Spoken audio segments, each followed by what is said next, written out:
প্রিয় বন্ধুরা, আসসালামু আলাইকুম। আজকে আপনাদের জন্য নিয়ে এসেছি একটি শিক্ষাবৃত্তির খবর। কারা এই শিক্ষাবৃত্তিতে আবেদন করতে পারবে, কী যোগ্যতা চাওয়া হয়েছে, কত টাকা দেওয়া হবে, সময়সীমা সব কিছু আপনাদের সাথে শেয়ার করব। তো চলুন শুরু করা যাক। তো বন্ধুরা, লক্ষ্য করুন, আজকে যে শিক্ষাবৃত্তির আবেদন নিয়ে এসেছি আপনাদের জন্য, সেটা হচ্ছে ইবনে সিনা ট্রাস্ট শিক্ষাবৃত্তি। এখানে বলা আছে ইবনে সিনা ট্রাস্ট শিক্ষাবৃত্তি আবেদনের নিয়মাবলী। প্রথমে ভালোভাবে পড়ুন, প্রয়োজনে আবেদন নিয়মাবলীটি প্রিন্ট করুন, তারপরে অনলাইনে আবেদন করুন। তো প্রথম হচ্ছে কারা শিক্ষাবৃত্তির জন্য আবেদন করতে পারবে। এক নম্বর হচ্ছে আবেদনকারীকে অবশ্যই পাবলিক বিশ্ববিদ্যালয়, ইঞ্জিনিয়ারিং, কৃষি বিশ্ববিদ্যালয়, মাদ্রাসা, সরকারি মেডিকেল কলেজ, সরকারি মেডিকেল টেকনোলজি কোর্স 2022 সেশনে স্নাতক প্রথম বর্ষে নতুন ভর্তিকৃত নিয়মিত শিক্ষার্থী পারিবারিকভাবে অসচ্ছল হবেন, এই ধরনের শিক্ষার্থী আবেদন করতে পারবে। 2 নম্বর হচ্ছে এসএসসি দাখিল অথবা এইচএসসি আলিম সমমান পরীক্ষায় কমপক্ষে একটিতে জিপিএ 5 থাকতে হবে। 2 নম্বর, এরপর হচ্ছে কারা আবেদন করতে পারবেন। 1 নম্বর হচ্ছে সমাজে, শিক্ষা প্রতিষ্ঠান অথবা দেশের আইন বিরোধী অথবা যে কোনো প্রকার অনৈতিক কর্মকাণ্ডের সাথে জড়িত শিক্ষার্থী, তারা কিন্তু আবেদন করতে পারবেন না। 2 নম্বর হচ্ছে আর্থিকভাবে সচ্ছল অথবা অন্য কোনো সংস্থা প্রতিষ্ঠান থেকে বৃত্তি গ্রহণকারী সরকারি বোর্ড কর্তৃক ব্যতীত শিক্ষার্থী, তারাও আবেদন করতে পারবেন না। আবেদনের ধাপ হচ্ছে 2টি। একটা হচ্ছে ইবনে সিনা শিক্ষাবৃত্তির জন্য আবেদন ইচ্ছুক শিক্ষার্থীদের প্রথমে অনলাইনে আবেদন করতে হবে। 2 নম্বর হচ্ছে অনলাইনের মাধ্যমে সাবমিট করা ফর্ম এর পিডিএফ কপি প্রিন্ট করে ফর্মে স্বাক্ষরসহ প্রয়োজনীয় কাগজপত্র দিয়ে স্ট্যাম্পলিং করে একটি বড় খামের মধ্যে প্রদত্ত ঠিকানায় ডাকযোগে অথবা কুরিয়ারে প্রেরণ করতে হবে। পিডিএফ ফর্মটি সকল ডকুমেন্টস উপরে রাখতে হবে।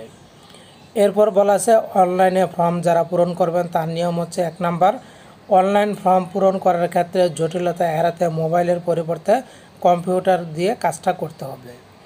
2 নম্বর হচ্ছে স্টার চিহ্নিত লাল স্থানগুলো অবশ্যই পূরণ করতে হবে।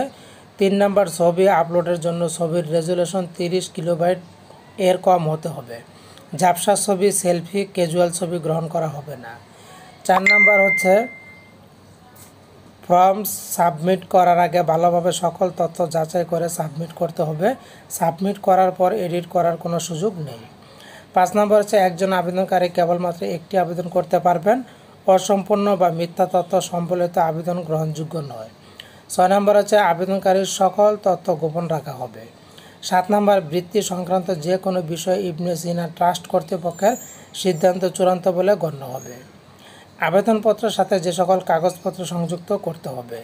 1 নম্বর হচ্ছে এইচএসসি আলিম সমমান পরীক্ষা থেকে বিগত সকল পরীক্ষার ফলাফল, নম্বরপত্রের সত্যায়িত কপি। 2 নম্বর, বর্তমান শিক্ষা প্রতিষ্ঠান প্রদান বিভাগীয় প্রদানের প্রত্যয়নপত্র। 3 নম্বর হচ্ছে বর্তমানে অধ্যয়নরত শিক্ষা প্রতিষ্ঠানে ভর্তির মূল মানি রিসিটের ফটোকপি। 4 নম্বর, পিতা অভিভাবকের আয়ের বিবরণী স্থানীয় চেয়ারম্যান বা ওয়ার্ড কাউন্সিলরের নিজস্ব প্যাডে প্রত্যয়ন। 5 নম্বর হচ্ছে আবেদনকারীর অভিভাবক চাকরিজীবী হলে সংশ্লিষ্ট প্রতিষ্ঠান প্রদানের নিজস্ব প্যাডে প্রত্যয়ন। 6 নম্বর, পিতা বা অভিভাবকের জাতীয় পরিচয়পত্রের ফটোকপি। 7 নম্বর, আবেদনকারী ইয়াতিম হলে চেয়ারম্যান স্থানীয় জনপ্রতিনিধির প্রত্যয়নপত্র। 8 নম্বর, আবেদনকারীর প্রতিবন্ধী হলে সমাজসেবা অধিদপ্তর কর্তৃক প্রত্যয়নপত্র, পরিচয়পত্রের কপি। 9 নম্বর, মুক্তিযোদ্ধা সন্তান সন্ততির ক্ষেত্রে মুক্তিযোদ্ধা সনদের সত্যায়িত ফটোকপি। 10 নম্বর, নবায়নের জন্য আবেদনকারীকে শুধুমাত্র শিক্ষা প্রতিষ্ঠান প্রদান, বিভাগীয় প্রদানের প্রত্যয়নপত্র এবং সর্বশেষ প্রাপ্ত রেজাল্টের কপি পাঠাতে হবে।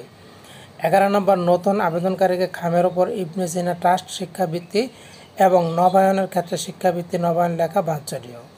12 নম্বর, নতুন আবেদনকারীকে আপনার কেন এই শিক্ষাবৃত্তি প্রয়োজন তার যথার্থতা একটি সাদা কাগজে সহস্ত লিখে অন্যান্য কাগজপত্রের সাথে পাঠাতে হবে, অনুরোধে 150 শব্দের মধ্যে।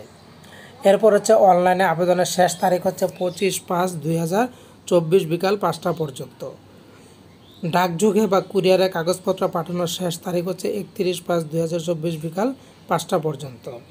যারা আবেদন পাঠাবেন তাদের ঠিকানাটা হচ্ছে ওয়েলফেয়ার বিভাগ, ইবনে সিনা ট্রাস্ট, বাড়ি নং 48, রোড নং 9 এ 7 মসজিদ রোড, ধানমন্ডি, ঢাকা 1209 এবং প্রয়োজনে আপনারা ফোন নম্বরে যোগাযোগ করতে পারেন।